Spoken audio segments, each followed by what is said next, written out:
Hey, what's up you guys, it's Dorothy and welcome back to my channel. In today's video, we're going to go into chapter 2 of The Game by Lindsay Miller, so I hope that you guys are ready for this chapter. This video may contain sensitive topics and foul language. If you do not wish to continue, I suggest clicking off of the video now.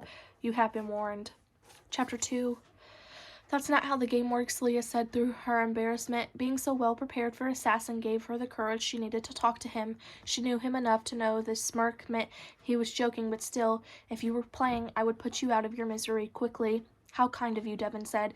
Consider it your last chance to rub elbows with the trash people not in the top 10% of class, Leah said. Your last chance to screw around before you find out about college. Leah had no clue what she would do after graduation. Everything about Leah was average, mediocre grades, boring hobbies. Assassin was her last chance to prove she knew what she was doing. I already found out, he said. His mouth twitched and he moved as if to run a hand through his hair before remembering he was wearing eyeball-soaked gloves and holding a scalpel. I got a governor's scholarship. I'm taking the full ride to Hendrix. Governor's scholarships were coveted at the point of pride for parents. They more than covered tuition costs at the University of Arkansas and Hendrix. Covered the rest of tuition for any student who received the scholarship and enrolled with them. In reality, it was just a desperate attempt to keep kids in Arkansas, or that was what Mark had said when he turned his down 2 years ago. Really, Leah nearly shouted.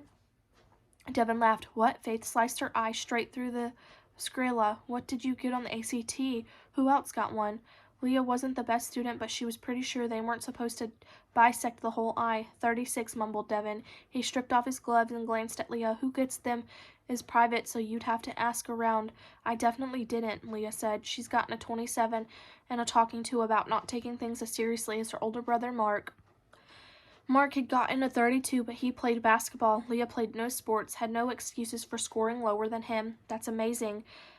Devin grinned. Thanks. Of course, you scored perfectly, Faith muttered. Her face was blank, but she stripped off her gloves, doused her hands in hand sanitizer, and picked at her jagged nails until a little crescent peeled away. The rest of us heathens will have to wait for our letters. I'm sure you're fine, Leah said. Faith loved competition, especially the easy sort that showed she was better. Wearing $100 sweatpants to public school, eating lunch with a full set of miniature metal silverware, and suggesting that the rest of them get tutors like her whenever they talked about testing nerves. With a 32 and a 1510, I had better be. Faith went back to her eyeball. I did everything right. I'm not sure why I didn't get higher. What did you get, Prince? I'm sure you'd miss it because you were stalking us for Assassin or something.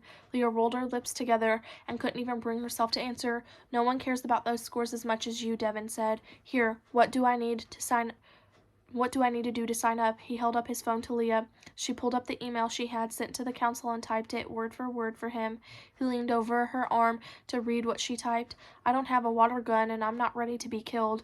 You can borrow one of mine, she said. Dear Council, I, Devin Diaz, would love to lose Assassin. The bell for the end of the first block rang. Devin hit send and Leah got up, knocking over her open backpack, pins rolling away.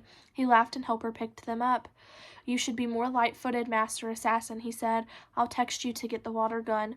Finally getting that date, Master Assassin, Jim whispered. Leah knocked her shoulder against theirs. Shut up. They wove their way through the halls to their next class. Leah noting every senior she knew, leaving the bathroom with their phone in hand. As they sat down in their next class, Jim leaned against the window. Outside, May Bernard and the other soccer girls sprinted across the lawn. They spent every Monday, Wednesday, and Friday first block at the gym down the street with the other varsity teams, and Leah was sure all of them would play Assassin. May was in the lead, her bright red hair streaming out behind her, and she threw her head back with laughter. She was pretty and perfect and seemed to glow instead of sweat. Jim stared, mouth slightly open. This is serious. No romantic distractions. Leah rolled her eyes and took her seat. And she's the reason you had in-school suspension for a week. Growth and change are more important aspects of life, and she did apologize. Jim sighed and dropped their elbows to the sill, folding in on themselves like a dead spider's legs. She does that thing where she rolls up her sleeves, so it's not like I could not like her. Look, she's not my type, Leah said, but if she's our target, you don't have to help kill her. You're so kind, Jim said and sighed. I bet she could bench press me. Leah laughed. Is that a thing? I don't even care, Jim said.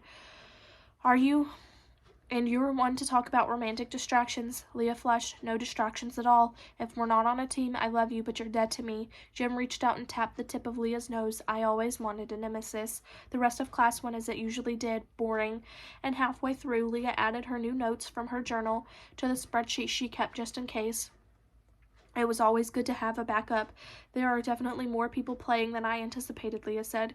Cassidy Clark twisted around at her desk. Did you stalk us? She asked. Leah froze. Oh my God, Jim said, pointing to the blue, pink, and white hair clip keeping Cassidy's bun in place. Where did you get this? Online? Cassidy scrunched her mouth up and narrowed her eyes, returning her gaze to Leah. Did you follow me around? No, Leah said, and bit her cheek. I did not follow you. Leah had only taken notes on where Cassidy said she was going. That wasn't following. What about me? Ryder asked, leaning around Cassidy to stare at Leah. Leah pretended to check her journal and clucked her tongue. I'm sorry, who are you? You liar. Cassidy laughed, turned back around, and shook her head. You better not win. That is the end of chapter 2. I will see you guys in the next video. Bye.